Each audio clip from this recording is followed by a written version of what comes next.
Ladies and gentlemen, is it unfair to pre-bill Dortmund as a game Potter still has to win to keep his job? Is it unfair? I personally don't think so. I mean, if we get knocked out from the Champions League, why, what's the point? What are we holding on to?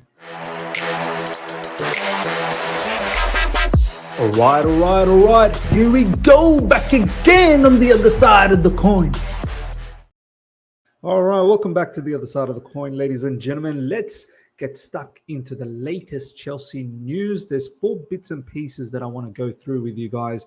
Quite a lot of conversation coming from Matt Law, quite a lot of stuff coming from Nizar and Ben Jacobs, this, that, the other.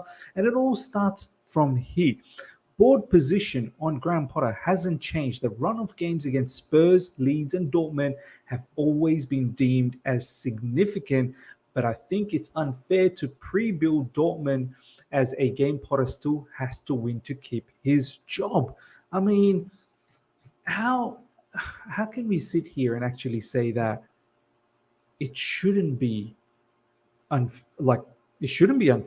I think it's quite fair. We should be looking at that Dortmund game and thinking we should win.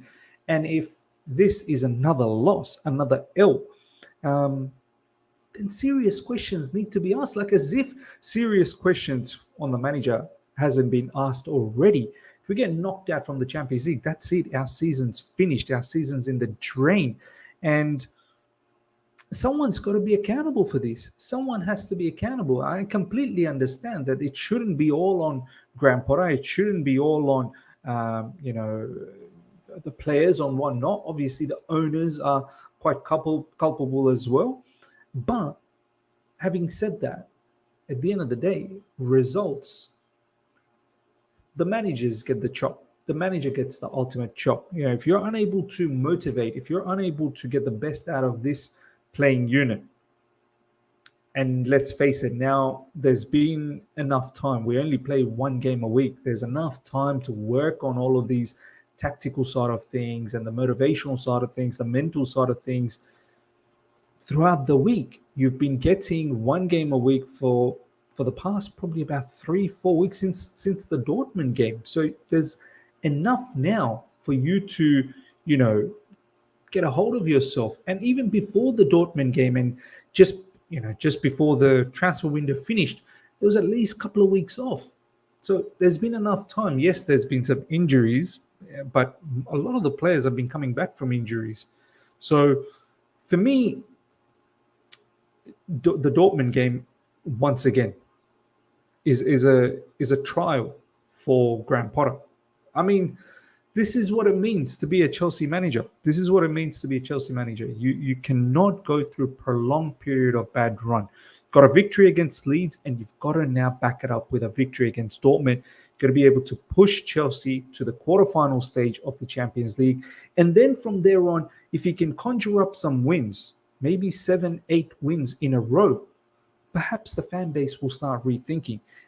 It all comes down to results. It all comes down to the mood of the fan base, because prolonged periods of poor form, the fans will be disgruntled, and you best believe the owners, they will not be able to ignore it. They will definitely not be ignored. So I don't like this whole notion about is it fair to pre-bill the Dortmund game as a game for Potter still has to win to keep his job. No, it's not. It's not unfair. It's absolutely fair. I would hate to think that there's no repercussion if we get knocked out. Just because we had a victory against Leeds, that doesn't mean that, okay, now you have the license to lose against Dortmund. Yes, a lot of people say, well, what's the point in changing the manager after the Dortmund game, because everything is done for the season. We don't have anything else to play. But I feel like let's get a competent manager. Let's get a manager that is of the elite nature, knows how to win. The opportunity to come in early before the preseason for next season and get something going. But ladies and gentlemen, you let me know. I know there's a lot of people that, they're not impressed that we've beaten Leeds. They're still quite staunch in regards to Graham Potter leaving. And I completely understand that. But for me, look, If you can change things around, I'm open to rethink. But if you get a L against Dortmund, that's going to be quite significant, to be honest. That's going to be quite significant. Let me know, ladies and gentlemen, how you feel about that scenario. The fact that, is it unfair to deem the Dortmund game, as a must-win for Graham Potter? Next up, ladies and gentlemen, Chelsea's Champions League fate could sway Joao Felix decision, while a number of players face financial hits if the club miss out on qualifying for next season's tournament. I mean, look, we've all been sitting here and thinking, Joao Felix will stay at Chelsea Football Club. He must. I mean, he loves being here. He's been saying that he's enjoying being at Chelsea Football Club. But at the end of the day, let's be honest. I think not having Champions League next season could play a big factor. Whether he would like to go back to Atletico Madrid, I don't know. He's got a long-term contract there. He signed a contract extension before coming to Chelsea. Not having Champions League could be a sticking point. Because Atletico Madrid will have Champions League, and I'm pretty sure a player of Joao Felix's caliber would like to be in the Champions League. How do we get Champions League? We've got to win. And this is something that Joao Felix has been very, very vocal about. He wants to win titles with Chelsea Football Club, and that's how it should be. I honestly don't think it's too far-fetched to think that we can do it again in the Champions League. We've got a squad capable of doing this. We just now need to ensure the manager has a proper game plan. The manager is able to motivate these players, and the players also self-motivating themselves. And it looks like the players are fighting for the manager, and hopefully all of this contributes to a good run. Because right now, honestly, I can't see a standout team in the Champions League that should be able to take it out. Napoli for me is a big threat. But on a given day, they can be beaten. They've been beaten by Lazio. Sarri's Lazio recently. Bayern Munich, they look fantastic, but I think they can be beat. Man City is obviously trouble, but on a given day, they can also be beat. So there's not one particular standout team, and Chelsea can do a madness. So look, Joao Felix, am I going to be bothered if we don't have him on a permanent? To be honest, I don't know. I would love to have a player like Joao Felix at Chelsea Football Club, but if this isn't a permanent move, and let's be honest, it's going to cost quite a lot of money, and it seems like it's going to take a bit of convincing as well if we don't make Champions League, which is looking very probable. I'm okay if he moves on. Someone like Nkunku is going to come in. We've been linked with Dominik Szoboszlai as well. So, there's quite a bit that's going on. So we'll see what happens. But while a number of players face financial hits if the clubs miss out on qualifying for next season's tournament, let's talk a little bit about this, because this is what's going on. Now, before that, just a quote here from Joao Felix: "The fault is on us and on the coach, but not only for the players or the coach to take all the fault. It's between us all. We just have to be together, and we are. The coach is with us, and we are with the coach. The situation will change for sure." Look, he's another player that's been vocal about, that the fault isn't just on the manager. The players need to take some fault.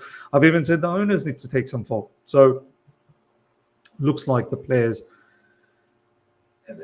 they are probably fighting, for their own self-pride and also fighting for the manager. Let's see how it all transpires against Dortmund. And Joao Felix is another player in the series of players that's recently come out and done PR, I suppose, stating that they're all backing Graham Potter. Chelsea are planning a clear out in the summer window. There's no doubt over the long-term futures of there's doubts over the long-term futures of Mason Mount, Mateo Kovacic, Edouard Mendy, Hakim Ziyech, Trevor Chalobah, Christian Pulisic, Kai Havertz, Loftus-Cheek, Conor Gallagher, and Dennis Zakaria. That's a lot of players. And you know what? Not one that I'm too peeved off about if they leave. I'm okay for each and every one of these players to leave. I'm okay. Because we should not only look to downsize the squad, which is very important. We've brought in a lot of players in the January window. We need to downsize. Players like Hakim Ziyech were already gone anyway, so you'd probably think they're going to find themselves a suitor come summer. Edouard Mendy has not featured for so long. Yes, it's injury, but then there's been some contract dramas as well.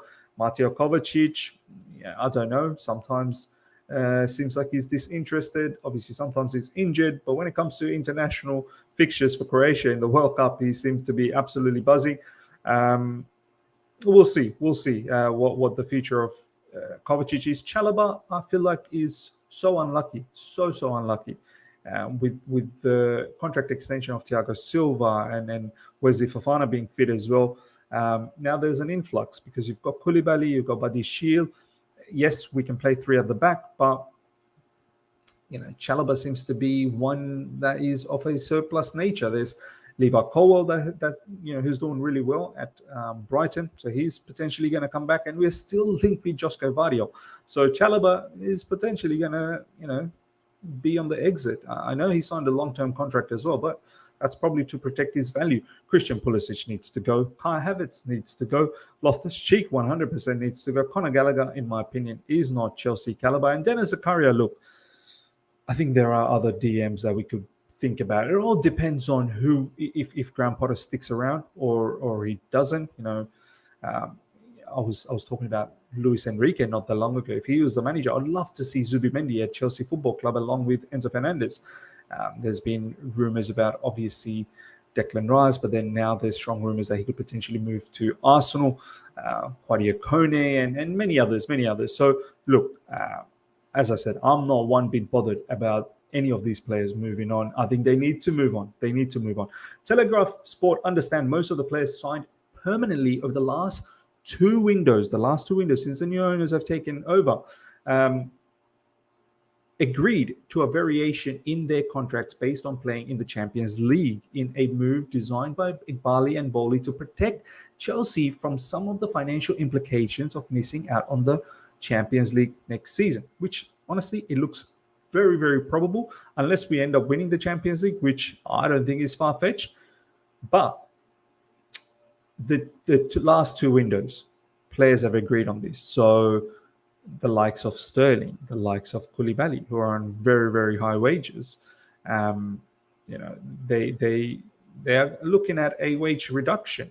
The ones that we've already purchased in the January window, Enzo Fernandez, Mudryk, are they going to get a wage reduction as well if we don't make the Champions League? Potentially they will. Badiashile and so on and so forth. So look, this is probably a massive sticking point to some of the players that are going through contract extension conversation right now, in the likes of Mason Mount, most importantly, and then obviously Mendy as well. Down the track, it will be Kovacic too that we need to talk about. And this is why it makes me think, on top of all the other factors that we've talked about previously in other videos, it's probably why Mason Mount is not looking to sign on for Chelsea. I mean, if we don't make Champions League, he's already wanting a lot of money. And if we don't make Champions League, he's going to be guaranteed of less money. Then I can't see how he sticks around. At the end of the day, these players will have to do what needs to be done to look after their family, and that's exactly what they're going to do. If Liverpool offers more, I think Mason Mount will probably take that, as much as he is a proper Chelsea, Look, I don't mind this one bit. It should be incentivized. Players' contracts should be incentivized. If you do well, if you achieve things, then you best believe you're going to get more money. If you underperform and you're knocked out and you're not in any key competitions, then why should you get paid those exorbitant amounts of money? So that's how it should be. Ladies and gentlemen, let me know how you felt about everything that we talked about. Graham Potter's situation, is it unfair to deem that if he doesn't get a victory against Dortmund and takes us to the next round, that he shouldn't stick around? Do you know what I mean? He should move on. Is it unfair to think like that? Let me know. And all the things about Joao Felix, are you going to be one of those fans that's going to be upset if Joao Felix doesn't stick around, knowing that there might not be any Champions League? So, ladies and gentlemen, let me know how you felt about everything. Hope you've enjoyed this. Smash the like button if you have. If you're here for the first time, subscribe, hit the bell notification to stay in touch with all my content. I shall see you guys for a live stream tomorrow, roughly around 9:30 a.m. UK. We'll do the match preview for the Dortmund game. Till then, see ya.